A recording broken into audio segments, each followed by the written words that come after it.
Hey guys, how's it going? Last night I spent a ton of time taking this brand new Axial Yeti completely apart basically on video and going over all the individual parts and pieces and things like that. And as you may imagine, that turned out to be a really long video. So while I'm getting that thing ready to go out, I wanted to give you guys something to look at.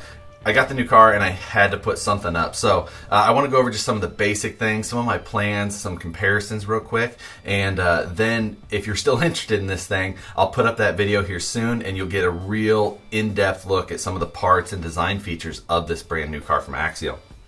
So if you haven't seen the Yeti yet, you probably haven't been on the internet much lately. But if you have, this is the new car. Solid axle rear, IFS front. The IFS is basically borrowed from the Axial EXO with a couple little modifications to the steering and knuckles. Beyond that, we've got the Axial BFGs, which we've seen before, on some new Walker Evans beadlocks, which are pretty much identical to the trail-ready beadlocks that we saw on the Poison Spider Wraith. Beyond that, the Axial Wraith rear axle is now paired with a trailing arm rear suspension, which moves the shocks from the axle to midway up that lower link to give you much more travel with that same length shock.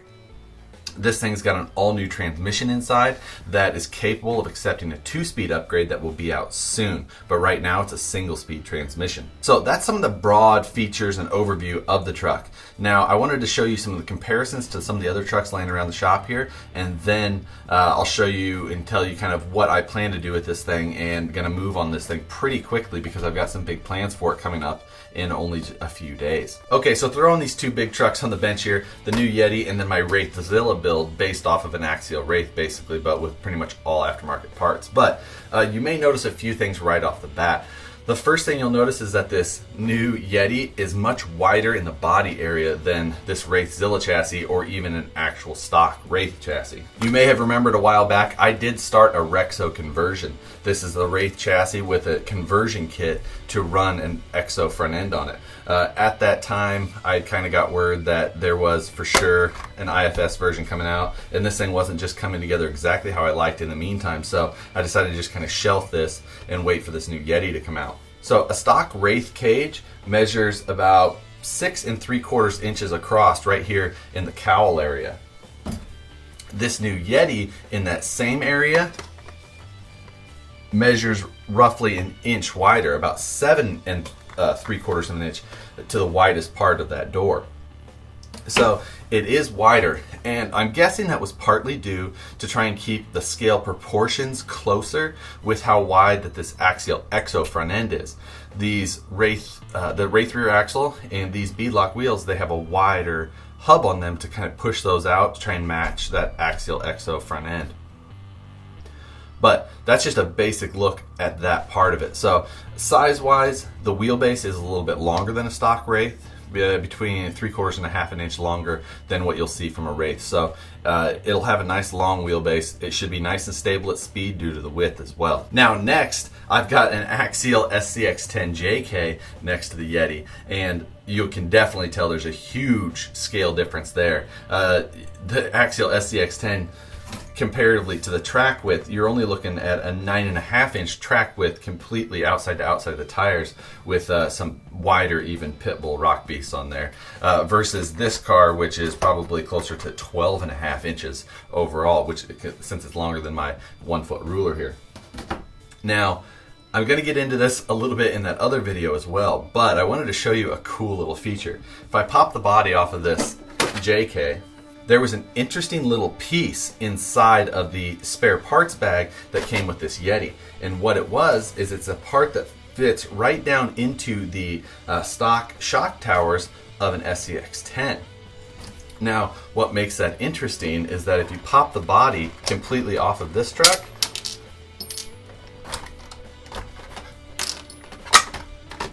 once you take that body off, with the addition of that piece and those stock shock towers, you can bring it back here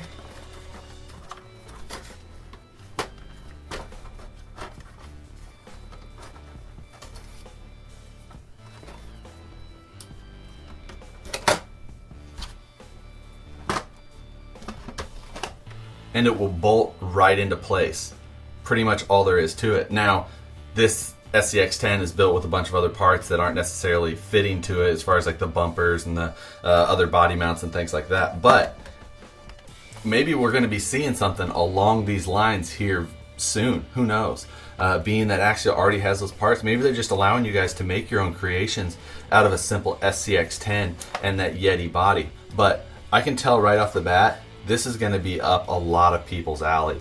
The track width fits that body pretty nice, and all in all, with some special, just making sure you pay attention to where the body sits, how everything clears and all of that, we're going to be seeing these, and I guarantee people are really going to dig this little setup. So I would be paying close attention to eBay or the for sale section on RC Crawler for some of these Yeti bodies to pop up, because this is going to be cool, and I'm probably going to have one of these as well.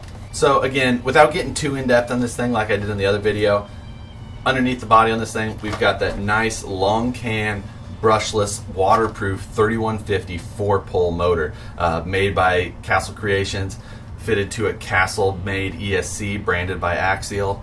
All beefy metal gears in the transmission, 32-pitch pinion and spur, an amazing looking little scale transfer case on the backside of this transmission, and just all around pretty exciting stuff. So that's all I'm really going to get into on this video. Check out the next one that I'll put out here real soon. I just got to finish through editing it, and after that I'll have it up there, and you can spend probably the better part of a half an hour listening to me drone on about all the cool little details that got put into this truck. So for now, I wanted to get something up quickly. I'm going to head over and work on getting my Yeti body reskinned with my own little custom livery.